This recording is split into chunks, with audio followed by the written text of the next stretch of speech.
Welcome to this week's edition of Closers. I am your host, the DA, David Aardsma. Welcome and thank you for joining us. Today, though, this is a very first for me, so I'm a little nervous, a little excited at the same time. James, our co-host, James Koulianos, James the Greek, is not joining us today, so I'm riding solo. James is not feeling well, so wishing him a healthy recovery, making sure he feels really good. So really, it's just me, and you're listening to just the greatest closer ever. This will be the best show, and we know this is going to be the best show because James will not be here. I want to make sure to throw a couple things out there right out of the gate. If you like us, if you like what we're doing, make sure you hit like, make sure you comment, make sure you send it to your friend, your mom, your dad, that dude in the office who likes to listen to podcasts. Send it to everybody. And the more you spread the love, the more you get it out there, the better content we can give you, the cooler stuff we can do. We can do even more shows if you guys are showing us love. We're getting great responses so far. We're seeing some really good numbers, everything growing. We want to keep growing, so make sure you throw us some love out there. And if you got anything, any questions or anything, hit us up on all the socials, the Man Cave Sports or the DA53 on everything. Hit me questions. You have topics you want to talk about, you want to argue, you want to tell me why we're stupid, tell me why James' ideas are dumb and mine are the greatest. Just hit us up on all the socials. And if you ever want to listen to us where you can't see us, you don't want to see our beautiful faces, just hear our beautiful voices. Everywhere you find podcasts, we are there and waiting for you to listen. So let's get right to it. Very first topic of the show: Pete Alonso and the Mets. They're finally reopening contract conversation. This is a great thing. I think it's a wonderful thing for the Mets. Steve Cohen went out there last week and just kind of what would you call it? Maybe tearing apart a little bit the contract negotiations. He seems like one of the quotes was like an endless saga, and talking to Scott Boras. Yeah, this is what happens when you have a superstar that is worth a lot of money, wants to be paid like it, and you have a team that doesn't want to pay him like it. And so this is one of those things that it's hitting a roadhead, right? Hitting a block. I think this is the best place for him. There's no question that he deserves to be a Met. There's no question that he is a Met and should be a Met for life. I think this lineup absolutely needs that right-handed power. Lindor is absolute stud. You bring in Juan Soto, you spend all that money. You're starting to bring in some pieces. You know, one player we're going to talk about a little bit later, but Ryan Stanek is coming back. So you're starting to add the pieces to a really solid Met team. You're starting to bring back guys, starting to get the starters in place. You're figuring everything out. I don't know why this is taking so long, and I'm glad. I'm glad Stephen Cohen came back and is kind of backstepping a little bit. And so what he did is, after coming out and kind of talking about how it's taking so long, he doesn't understand why the conversation is taking long. It just keeps going on and on. He actually reached out to Boras and to Alonso's camp. That is amazing. And what's great is that he is actually out saying this.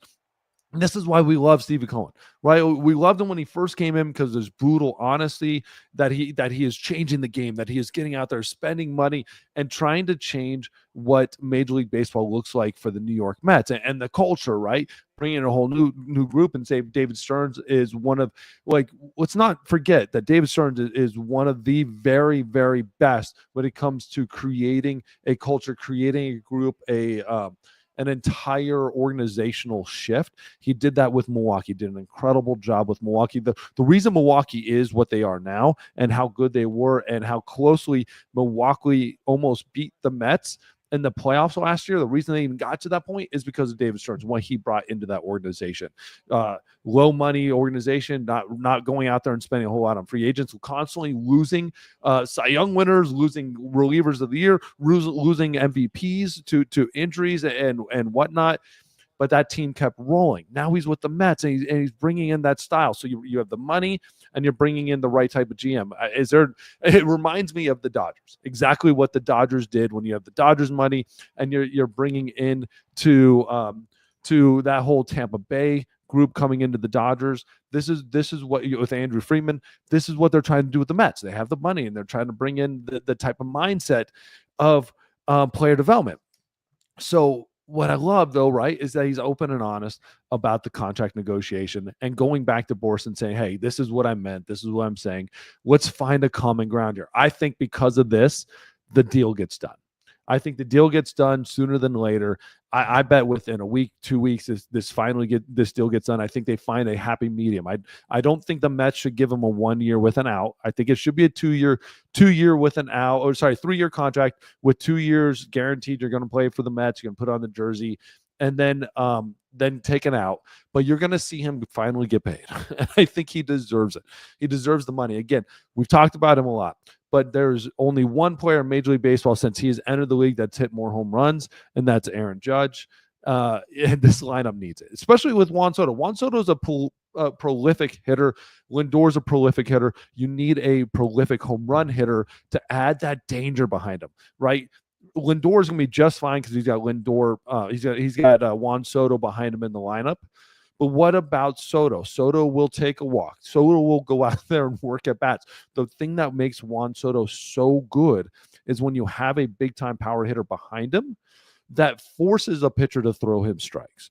If you don't have to throw Juan Soto strikes, who cares? Just walk him. Put him on base. He's going to sit up there and work at bats anyways. Put him on base and go to the next hitter because the pitcher's not going to be really scared of him. But if you got a Pete Alonso behind a Juan Soto, that becomes a dangerous 1-2-3 combo that those other teams have, right? When you go down to the Dodgers and you've got a Mets, Freeman, Ohtani, and now you have like a Teoscar, and those that's the scary part when it's like 4 guys.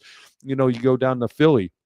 You go down to Atlanta. When you have a top 3 lineup that are truly scary, it changes your pitching. It changes how you approach these guys. And to me, there is no doubt that Pete Alonso needs to be a Met. That's Stephen Cohen. Come on, man. Get this deal done. Talk to Boris. Get it done. Get it. There's a lot of good money here. 3 years, 85, 3 years, 90. I don't doubt it. That money is easy. I'd even go a little higher than that because I personally think he's worth it.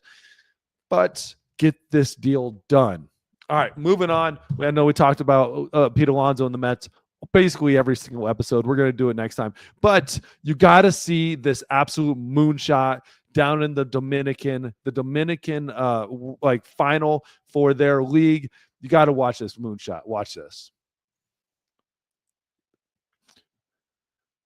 Dead center. What does that say? 105 miles per hour off the bat. But watch the celebration here. Watch him just going nuts, going crazy. Look at that. It's absolutely insanity down there. So top of the 9th, 5-5 ball game, game 7 of the World Series for the Dominican League. Junior Caminero just absolutely hitting a bomb and taking his time, celebrating, living the dream. God, I can't believe how loud that place was. I imagine it was just going absolutely insane. Maybe his teammates, I love that, making sure he touches home plate. The mascot right in the middle of it, number 100 in the middle of it. This is such a great moment. So one thing you got to understand about winter ball, guys. Real quick, let me hit this. Leones is the team he's playing for. Albert Pujols was his manager of all people, right? It's his winter ball. It's just nuts. So they win this, they move on to the Caribbean World Series. So what happens in winter ball? When you got all these teams down in Dominican, you have it in Mexico, you have it in Venezuela, Puerto Rico, you got all these other places. There's 2 seasons. There's 3 seasons. Let's call it 3 seasons. The first half of the season, that's when all of your kind of minor leaguers play. That's when these guys are filling out the rosters. Everybody's trying to play. They'll take anybody who's good, they'll play. But second half of the season was all the big leaguers come down and start playing baseball. So you usually have the second half. Now, when you're draft eligible, when you sign as a free agent professionally, whatever that age is, I don't know what the age is, you basically drafted onto a winter ball team, and that's your team for life. There are moves you can change different winter ball teams. A lot of these Dominican guys, they'll be Leones for life. Whenever they play winter ball, that's who they'll play for. But they usually come in later in the season or just for that big playoff run. So it becomes a big deal. Like these rosters, by the time you get to this point, are filled with big league players. Generally, the younger players, you'll have the older players come in and use it to get hot, to get ready. Even like you'll see Manny down there. You see some of those videos of Manny. Some of them will play at the very end of the season just to kind of get ready for spring training or get that excitement for the big league season. But it is absolutely bonkers. Things you'll never see anywhere else. You're seeing it down there. Guys yelling at each other, home run celebrations like this. And we always say, like, I'm reading all the comments and people are talking about how the next batter has to get hit. That stuff doesn't even apply down there because that is a normal reaction to a huge home run. And it's so fun. And that's the excitement that I want to bring to Major League Baseball. That's what we need. When, Bryce Harper, had the idea of like make baseball fun again. That is the fun. The crowd, I guarantee, was going crazy. You watch all those the players on the field. The manager's probably losing his mind. Albert, for what he is as a machine, he's probably losing his mind. It's so fun and it's excitement, and then that's what baseball should be. Is all of this, all of these feelings, all of this fun.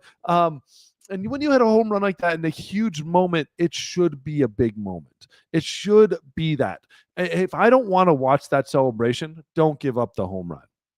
Don't throw it right down the middle. Don't give it up. But yeah, it might be a little excessive. But again, let it go. Let it be fun. Like, I want Major League Baseball to have these moments. I want them to sit back and highlight that. Like, when Jose Bautista for the Blue Jays against the Rangers, I think it was like 2016, 2017, hits the home run, against them in the ALCS or ALDS.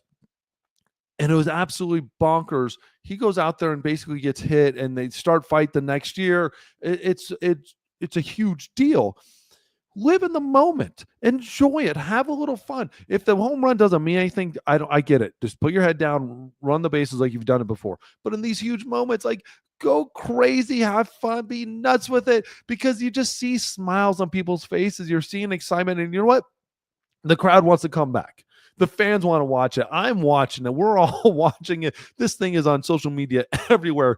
You got a really good young player coming up in a big moment, like Junior Caminero, like, again, super young player. He's 20 years old right now, 21 maybe by the time he did this. And so this is so much fun to see this. Like, this is the next evolution of baseball. This is the next, could possibly be one of the next superstars for the Rays, next superstar. Look at that. That might be a little excessive, but that is awesome, man. Like, that's what, like, look at the fans are standing on the dugout, going crazy. They want to, like, I don't know how they have 3,000 players on that team and the mascot's on his knees. Like, can you imagine being a pitcher and giving that up? I'm trying to think about, like, look at the crowd. The other half of the crowd hasn't even moved. That's so cool. I can't even imagine being a pitcher and giving up that home run in that moment. But at the same time, this is baseball, and there's nothing better than Winter League Baseball to see the joy and love. Okay, so again, Leonis moves on to the Caribbean World Series, where they're going to face, like, the winner of the Mexican League, winner of Venezuela, Puerto Rico, and they end up playing a big tournament down there. That is one of the coolest things ever. I've heard from people that played in it, people that have seen it. That is one of the best experiences in baseball. If you ever get a chance to go down to see the Caribbean World Series, go down and watch it, because it is absolutely nuts. All right, moving on. From something that is fun, something that is great, to douchebag just constantly being douche. Chipper Jones gets to put Trevor Bauer right in his place. So you got to sit here, you got to read this tweet that Trevor Bauer puts out there. So Trevor Bauer decided to go to X. Sorry, I keep calling it tweets. I don't know, what do you call them? X's? I don't even know anymore. But he goes and throws out a tweet talking about he had a rant. I don't know what caused it. I don't know who instigated it. But Trevor Bauer, while he said he changed, has not. So he goes and tweets. We'll have it up there. There it is. You can go up and see this tweet. Trevor Bauer says that there's only 20 hitters. This is one of the first tweets. There are only 20 batters in the entire world that would even give him a little run for his money. He says basically only 20 I'll ever give him competition, and he'll steamroll the rest. Well, God dang it, Chipper Jones, thank you so much for jumping right on there. And then Easy. Like, the first tweet is great. The first one is, this is why I come here. Basically, this is why I come for the comedic aspects on this app. And somebody who obviously is a Trevor Bauer fan jumps right at and said he'd be our number 3 starter, which probably, but that's true. But outside of all the problems of Trevor Bauer, and Chipper Jones right back at him in Gwinnett. And if you don't know, Gwinnett is the AAA team of the Atlanta Braves. This obviously is an Atlanta Brave fan wanting Trevor Bauer. And this is one of the best, coldest knockouts I've ever seen. Oh, it's so great. And what's great is comes out of left field. This Chipper Jones, Hall of Famer, one of the most revered Atlanta Braves of all time. We have him on our Mount Rushmore. Chipper Jones is an absolute stud. Just a class act all around. You never heard anything bad about Chipper Jones in his entire career. Just coming with a haymaker out of left field and putting Trevor Bauer in his place. And if we know anything, though, Trevor Bauer will not learn a single thing from this. Trevor Bauer will grow from this. He won't learn from it. He won't do anything with this. He'll just keep rolling like the douchebag he absolutely is. And you know what he did out there? He did too, is he put out another tweet saying, basically, he is the second biggest superstar in the world when it comes to baseball. That was his basically response in his own tweety way. Of course, I don't think he tweeted directly at Chipper, because what are you going to do? How are you going to what are you going to challenge Chipper Jones to an at bat, the 50-year-old Hall of Famer that you're so much better than him when you've had a really good half a year? By the way, let's just throw this out there. There were 20 pitchers in the Mexican League with better ERAs than him. So maybe we'll tighten it up a little bit, get better. But when he goes out there saying he's the second most popular baseball player of all in the world right now, saying Ohtani's number 1, and then it's not even close. Ohtani's by far number 1. It raises a couple questions to me. One, is Trevor Bauer that good that there's only 20 players that would even give him a little run for his money? I think that's wrong. I think that's absolutely crazy. I think that's absolutely insane.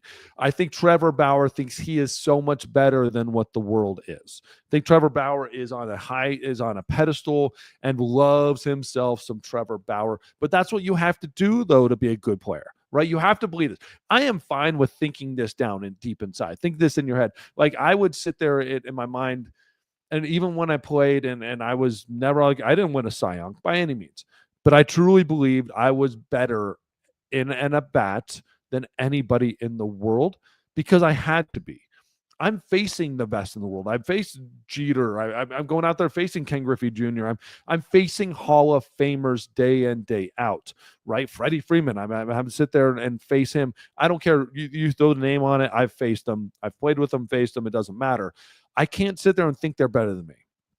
If I think that, I've lost the battle. I have no chance. I shall never be in the big leagues. And I know a lot of players that do that actually think that player in the box is better than them. That sometimes they do it out of fear to make themselves like get hyped and amped up and like have to come out of their shoes even better.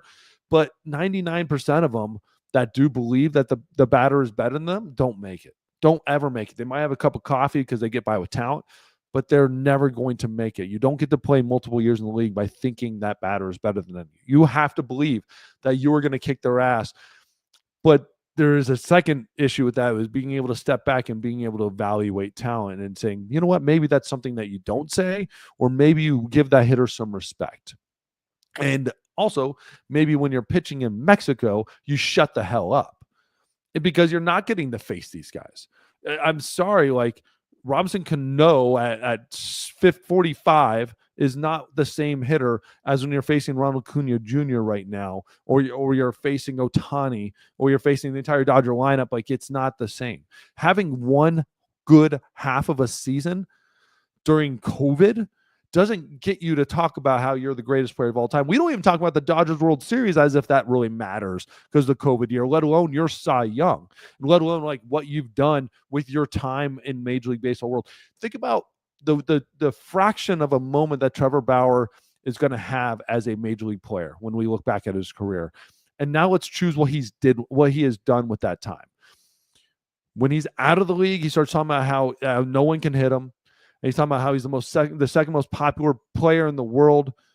It's an absolute joke. And how he'll play for nothing. And when he should be making $50 million easy every year, he talked about how he should make $400 million. I'm sorry, dude. How about don't get accused of sexual assault, right? Don't get accused by sexual assault. 3 different women. Yeah, one obviously there's some issues there, but there's a couple others that are high that he's never said anything about. What does Major League Baseball know about him? What does Major League Baseball know that we don't know?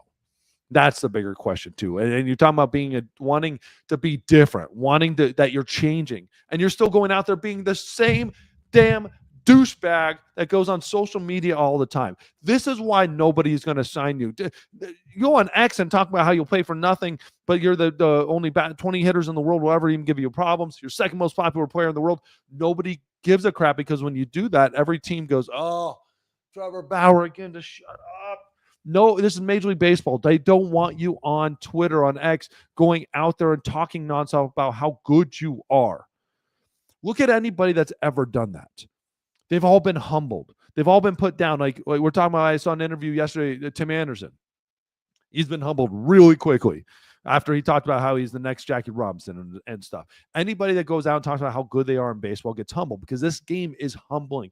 This game is built on failure, Trevor. Shut the hell up. Go make your little videos in your facility. Go bring in a long driver. Go bring in Barstool Sports. By the way, Barstool Sports brought in interns and guys, and they got base hits off of Trevor Bauer. Go down to Mexico, put on a little mic and talk about how great you are, and cursing at every single hitter because they just stepped up in the box. But, dude, you're not that good anymore. You're just not, because you know why you're not that good? Because you can't even prove it on the highest level, and no one will even give you a shot. Now, second thing, is he the second most popular player in the world? God damn it, maybe. It's so frustrating to say. And only because you're a douchebag. You've gone out and created a media market amongst trolls and douchebags that love you. I'm going to say this, Dan Clark on X, well, it's hard for you to walk around with Dan Clark on your nuts, because it is absolutely impressive that he can be on your nuts so much and you still are able to walk around and pitch. It makes me question, and James Coulianos, I love it that you're popping in, you're listening to this. Can we deport him? We don't have to. He's already gone. It's great. He can't even play here. He has a work visa down in Mexico or down in Japan, wherever you're going to be. But dang it, Trevor Bauer, why are you getting me all pumped up for? Like, why are you getting me all excited, Trevor? Because it's like, I don't like you. And you just keep making yourself relevant, and I know that's what your whole goal is to stay relevant. That's it. But just go away, right off in the sunset, in your millions and millions of dollars, and just go keep playing in beer leagues and talk about how great you are. All right, moving on to the next subject. Let's talk a little bit MLB news. There's a couple little moves out there that have been made. I definitely want to make sure we hit this. We won't talk about this straight up MLB news enough. I love this. Let's hit a couple things this week that have happened. Tommy Kahnle signs with the Tigers. I think this is actually a really interesting signing. I know it's not going to get a whole ton of news. Obviously, in New York, people are going to be talking about it. Tommy Kahnle, really good reliever. Struggled a little bit last year, just not quite as effective as he has been in the past. But again, still was effective. Still had a positive WAR. High fastball, throws hard, good changeup, good off speed. I like him as a guy. I actually, when I was in the Yankee organization, worked with him a lot. I thought I liked him a lot as a person. Really focused. God, he's strong. One of the strongest players I've ever been around. But signs with the Tigers. This is really, really interesting. Good signing with the Tigers. Tigers had a very good year last year. Obviously, that whole pack of the AL Central ended up having a great year, but they were all kind of like ho-hum about midway through the year, and then they all pitched. They all started playing really well, really good baseball. The Tigers started pitching extremely well. Tarek Skubal obviously pitched amazing, winning the Cy Young. That whole pitching staff pitched absolutely lights out. Tigers have done some really interesting things. They bring in Alex Cobb. Last year had a 2.76 ERA. Again, only in a couple games pitched. He was coming off of injury. Going to be really interesting to see how he does. Reese Olson coming back. It's going to be great. Nice young pitcher. Only a year and a little bit under his belt. 2 years under his belt. Casey Mize will be back.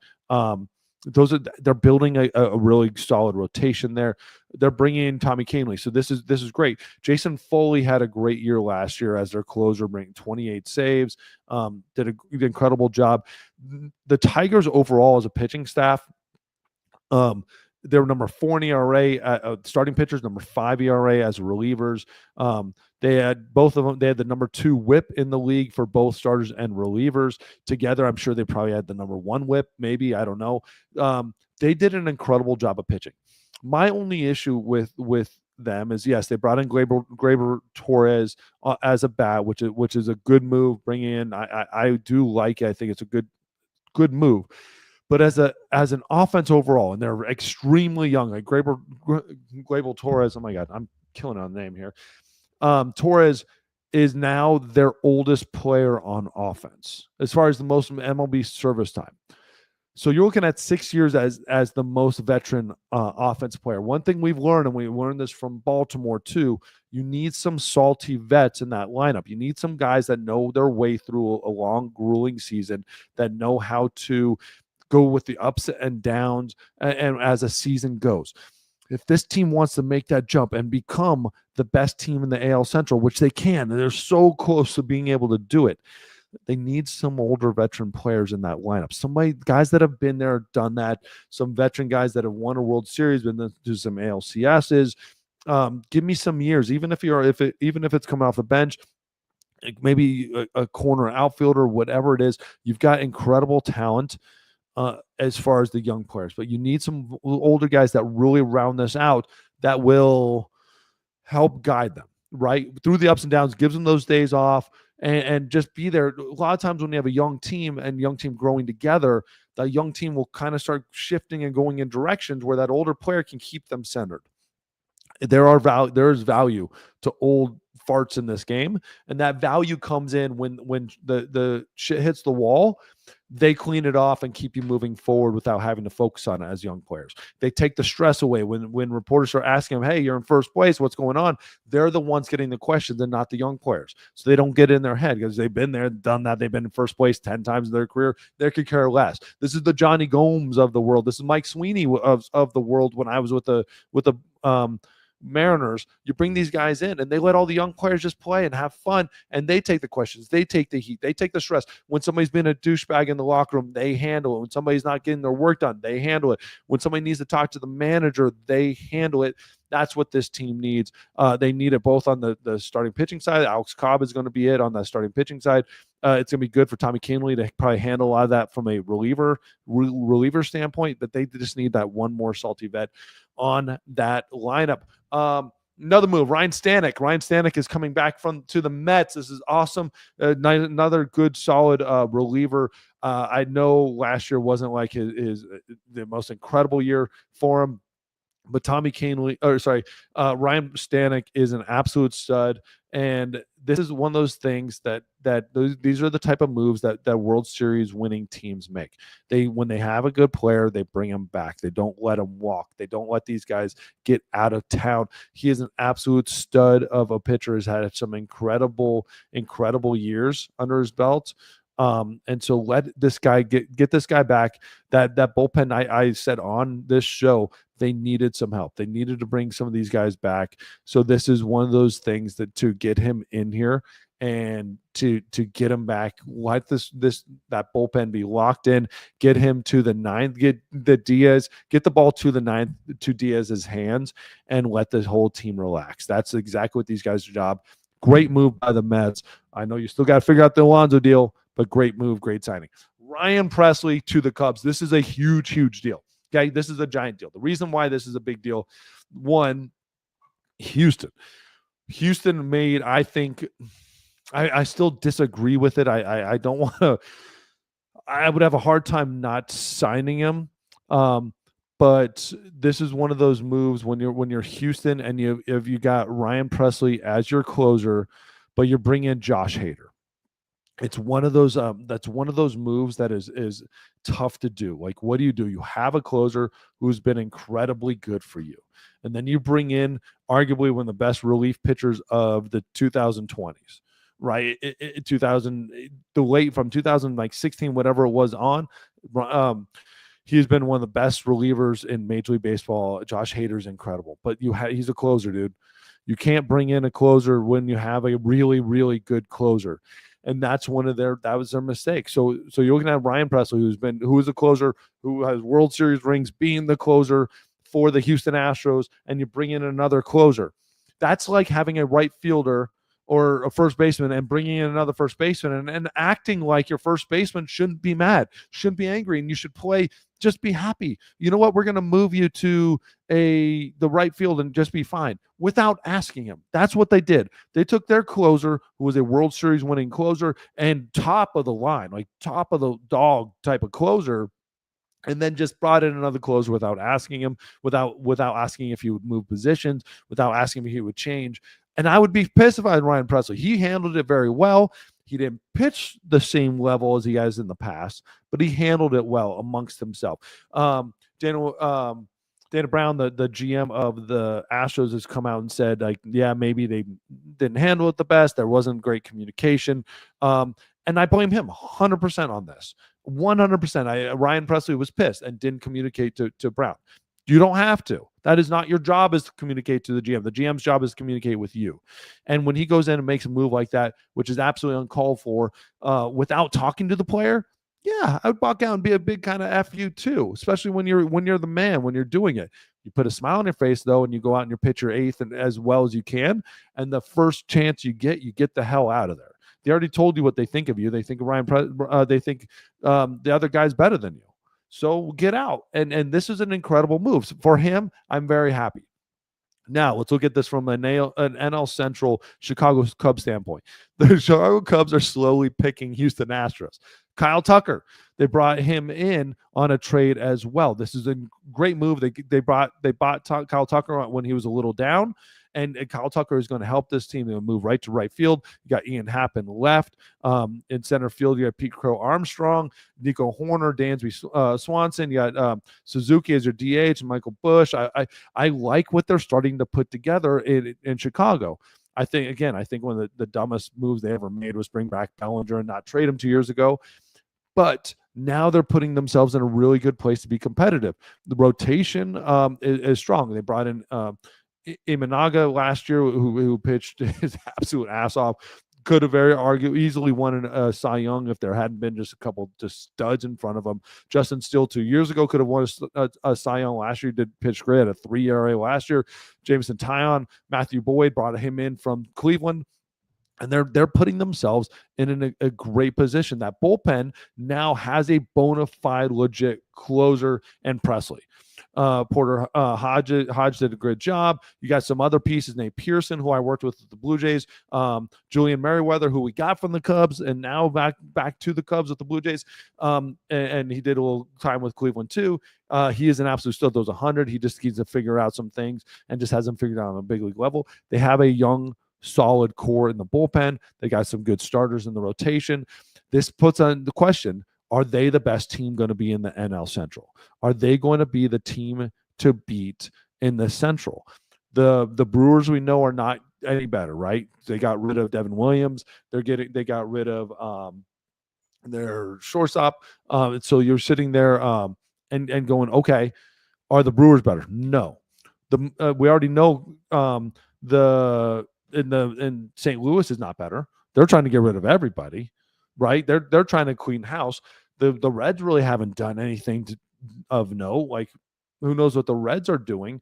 So we're sitting there now going, okay, is this team better? Is this team the best team in the NL Central?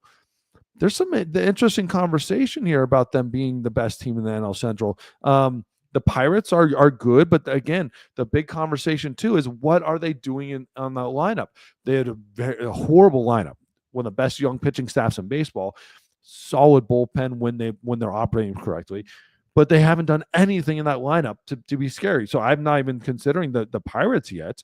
So the Cubs just went from second place team, 83-79 last year, to possibly a 90-win team.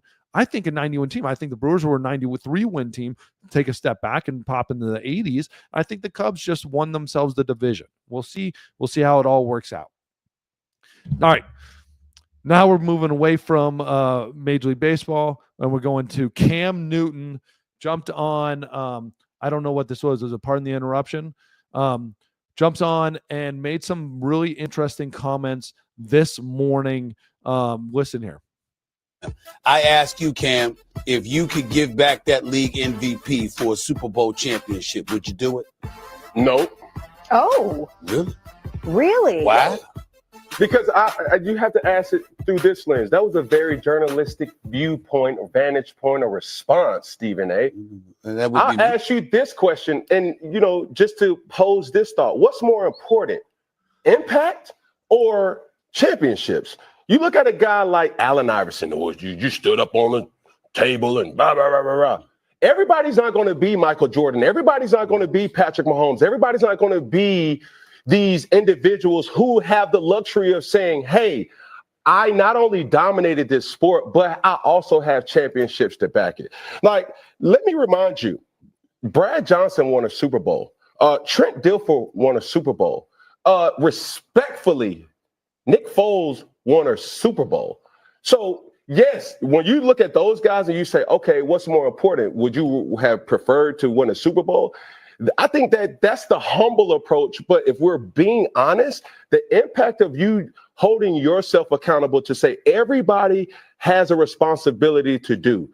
And you can say as an MVP award winner or an All-American, you've held yourself or you've held your end of the bargain down.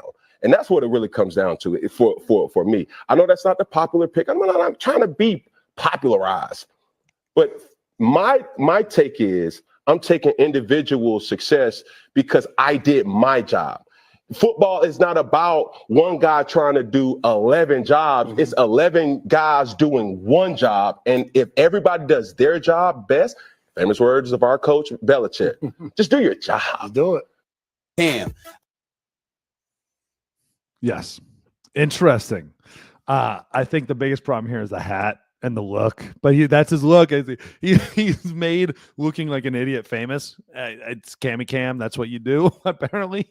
I can't pull it off. I'm actually just jealous of the hair and the glasses. I can get the hat, but the hair and the glasses, I can't pull that off. But it brings up some really interesting points here. One, just do your job. Bill Belichick quote, right? Just do your job. Okay. Is he wrong? Is Cam Newton wrong in saying he would keep the MVPs over the championship? No.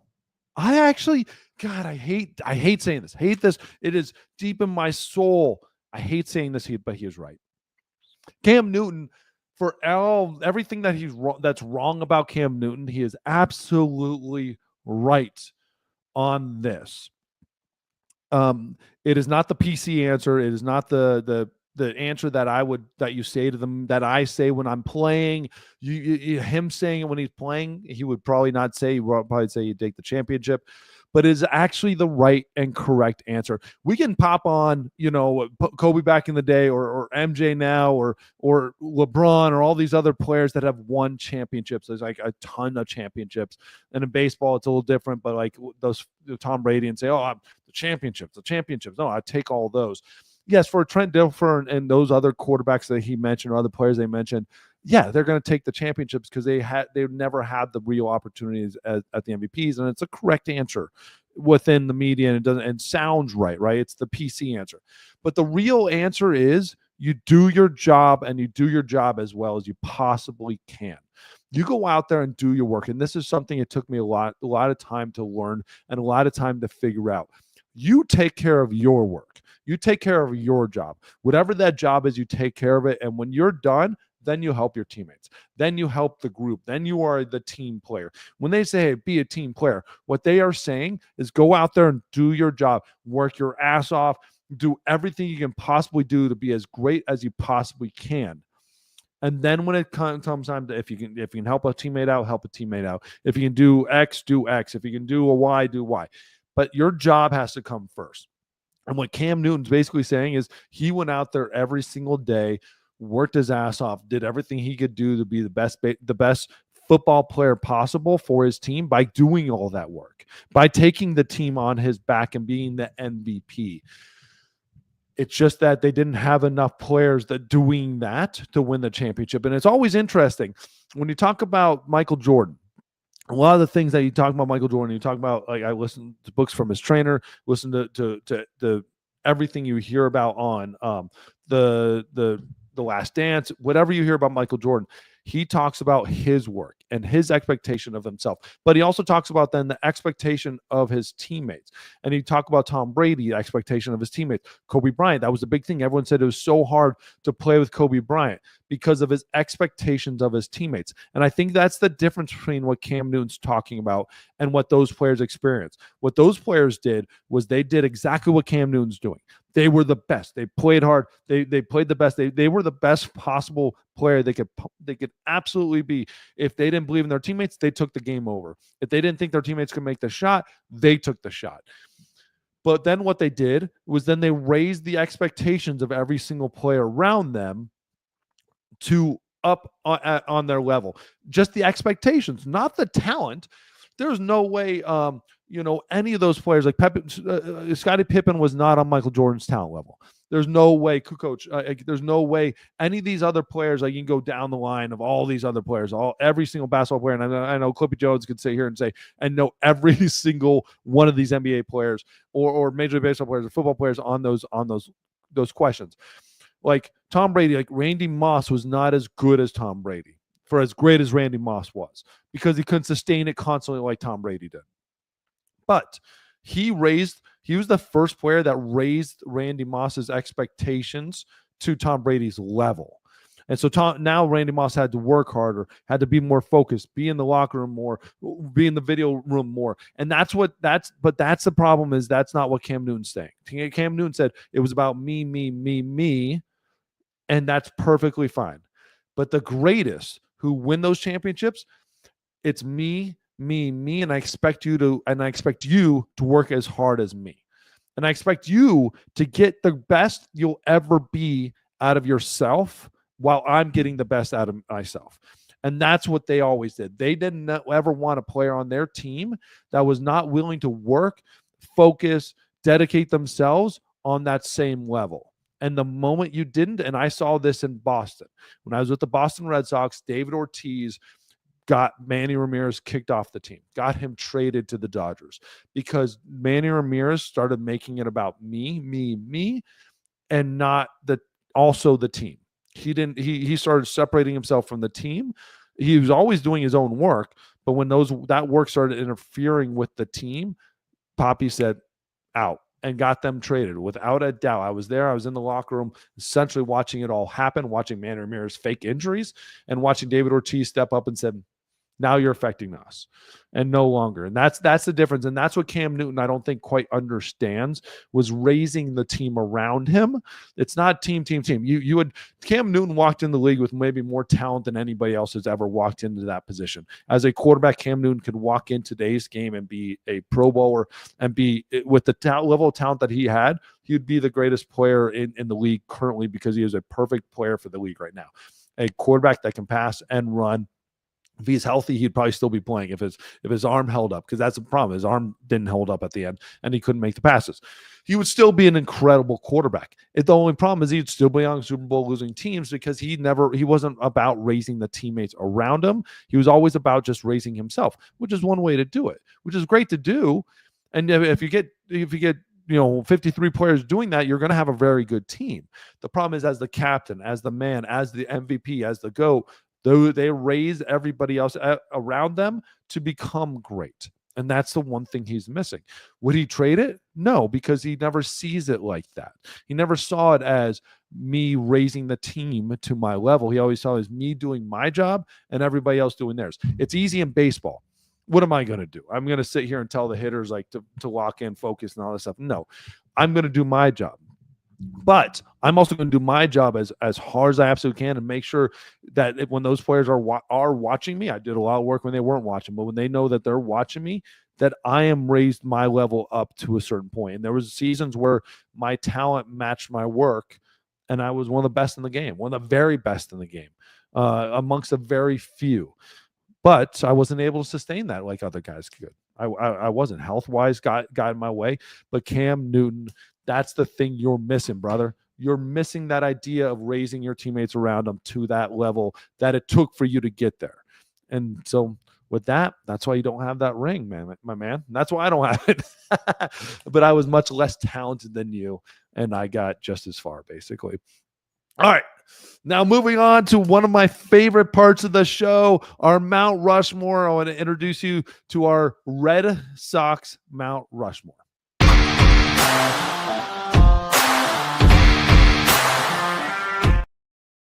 God, the hair. That's what we're talking about. I know I talk about it every time. I'm just jealous of anybody with really good hair. James obviously has some of the best hair in the game. There's not much better than that. I'm just jealous. I look at that every single time. But this is one of those incredibly historic franchises. One of the franchises I played for everybody. But I got to see some of the players on this list play in person. This is a fun one for me. This is actually a very, very hard one.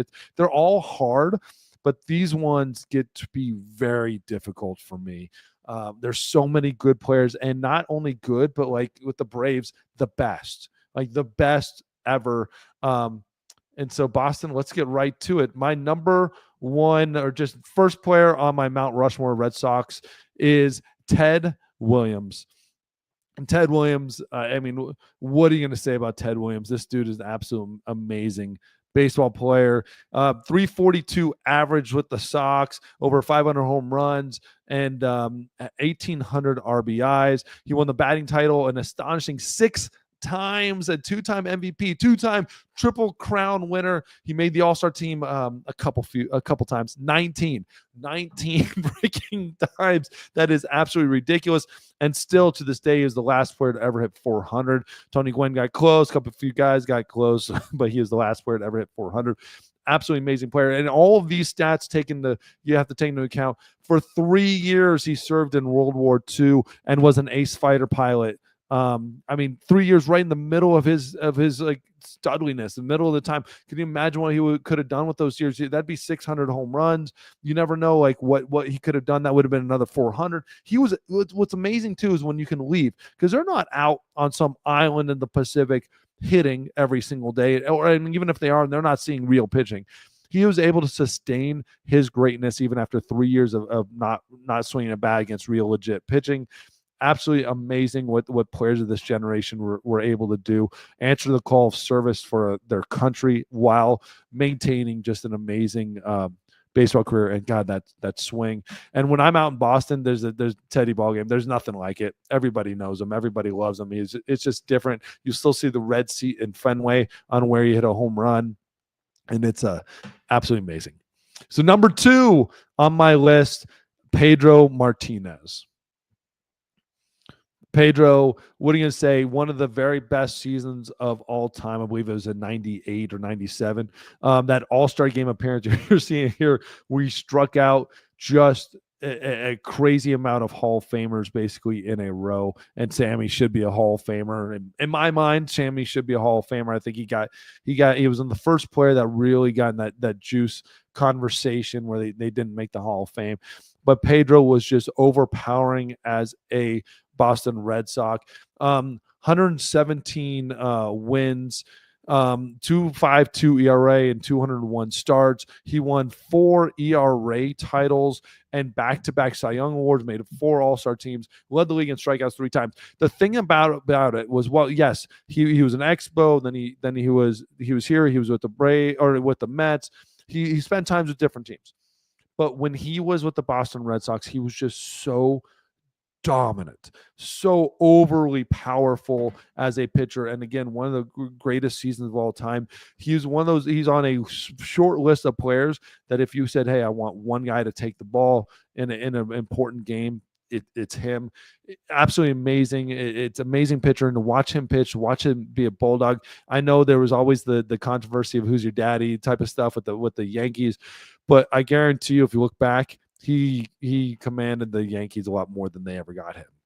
And it's all you're always going to sit back and say, there's maybe the game where Grady Little should have took the ball from his hand and all that stuff, and like whether they let him keep pitching against the Yankees, I don't care. Pedro was one of the greatest pitchers of all time, Hall of Famer, and obviously on our Mount Rushmore of Red Sox. Next up on the list, I'm going to absolutely butcher his name. I never have gotten it right in my entire life. Carl Yastrzemski. I don't know if I even said it right, but Yaz, absolutely amazing Boston Red Sox, MVP, Triple Crown winner, 7 Gold Gloves, 3 batting titles, 18 All-Star games. He is still, and I think about this when you're talking about Ted Williams, talking about some of the players on this list, some of the players that played in Boston. He is the all-time leader in hits, runs, RBIs, and doubles for the Boston Red Sox. It's funny, everyone talks about Ted Williams because of how great he was, but Yaz beats him in those categories. I never really appreciated Yaz until I started running through numbers like this. And when I was with the Boston Red Sox, you start to understand how great of a ball player he was. It's funny because like there was a certain era for me, and we've talked about it on the show, in that 70s era that I missed, that I just never connected with the same way. 70s, like early 80s. And I kind of I will own this. I don't appreciate those ball players enough. I don't appreciate what they did. Maybe a little dead ballish era, and before that, the steroid era came in the 80s and 90s. But man, Yaz was absolutely amazing. He was the first player that I kind of studied and looked at from those eras and started like changing my perspective on it, and how good of a ball player was, how great he was at just bat to ball contact and then getting the ball anywhere in the field. If you're watching this, like you're seeing him hit the ball to left field, right field, doing everything. You see him defensively just being absolutely amazing. He wasn't just this pole hitter that hit bombs. He did everything. And Yaz is on our Mount Rushmore Hall of Fame, or Mount Rushmore Hall of Fame. He is obviously a Hall of Famer. Next up on the list, and this is where it got a little tough. It got tough to try to figure it out. And you know me, I like to choose different generations, different players that mean different. They just mean something more to their organization, to their team. Big Papi, David Ortiz, my ex-teammate, maybe arguably with Edgar Martinez, the greatest DH hitter of all time, as long as Ohtani doesn't keep staying at DH, because what he's doing is absolutely sick and ridiculous. But David Ortiz, 10-time All-Star, 7 Silver Slugger awards. He was the home run derby champion, obviously. Like, that was amazing moment when you got to see that. He led Boston, more importantly, to 3 World Series championships, 2013 MVP of the World Series. Again, one of the greatest designated hitters of all time, and probably most notably clutch hitters.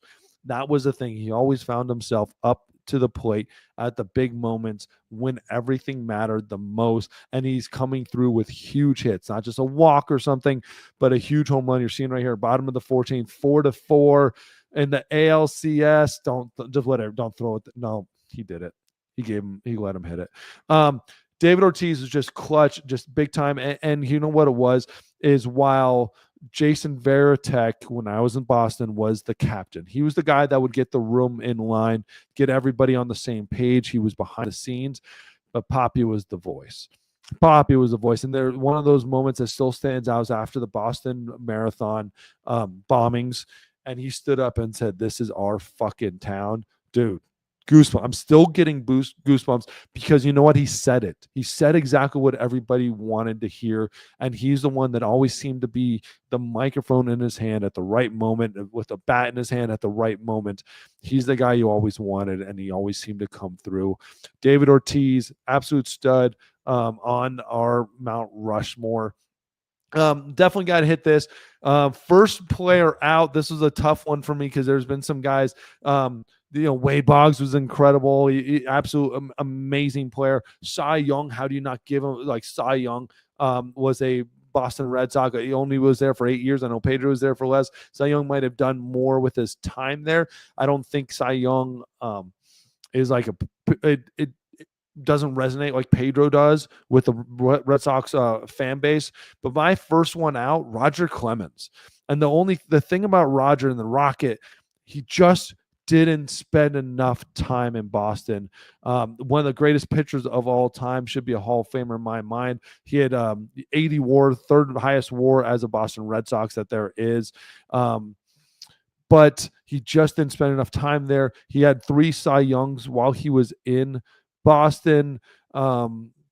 An MVP award in '86. The only problem is he won what did he win? 7 Cy Youngs, but he won 3 of them there. So that's the thing to me is like who is he? Is he a Boston Red Sox? Is he a Blue Jay? Is he a Yankee? Is he an Astro? He just was so good at different teams that I can't fully call him a Red Sox and say Mount Rushmore Red Sox. Same thing with Cy Young. He was around different teams. You can't just call him that. Now, what I love though is looking at the players on the current roster and say who could possibly be there. I think there's 2 players. First one, Rafi Devers. What he has done in his short time in Boston is amazing. I don't think it is Mount Rushmore worthy though. That's the problem. Is like Yaz and Ted Williams, the two hitters that he could probably catch here. David Ortiz, DH, a little bit different, but those 2 guys were so dominant even from the moment of go. 19 All-Star games, 18 All-Star games, leaders in hits, runs, like RBIs, like home run, over 500 home runs. Rafi's just not on that level yet, but he's getting there. Jaron Duran. Love this young kid. You love this kid. First full season, absolutely going to be a stud. Had a great first season. I don't think he has the tools that these guys have, but if anybody's going to do it, it's going to be one of those 2 guys. If Durant can continue his pace on this first season, get better his second year, and then kind of continue that, there's going to be some conversations where he's in at least a Dustin Pedroia type of conversation, if not a little bit better. And I love that Petey got some love on the All-Star ballot. It's amazing. But those are the 2 guys on that team that can currently maybe do it: Jaron Duran and Rafael Devers. Red Sox. That's a tough one, man. How do you look at this team and just go and break it down to a couple guys like Dwight Evans, Tris Speaker again, Pedro, Poppy, Pedroia, is absolute stud, Bobby Doerr. Like, how do you get this list down to a couple? But I think it's a pretty solid list. So let us know what you think of the Red Sox Mount Rushmore. If you got somebody else that you think on that should be on the list, do you think Rogers should be in it? Do you think Pedro should be out? Do you think Poppy should be in it? Let me know. Let us know in the comments. Make sure you hit like. Make sure you send this to your friends. So thank you very much for joining us for the show. James, we want you to get back. We want you to get healthy. Come back for the show next week. We should have a family member of mine on the show next week. We've been talking to Ryan Roland Smith. He said he'll come on the show, so that will be awesome. We'll talk some Mariner baseball with him and his job and his getting a lot more TV time. You can see that beautiful Australian face and talk about great hair. That dude's got incredible hair. He might even have better hair than James. So we should have him on the show next week. But thank you for joining us, and make sure you tune in to all of what Man Cave has for you on YouTube and hit up all of our podcasts. And again, thank you.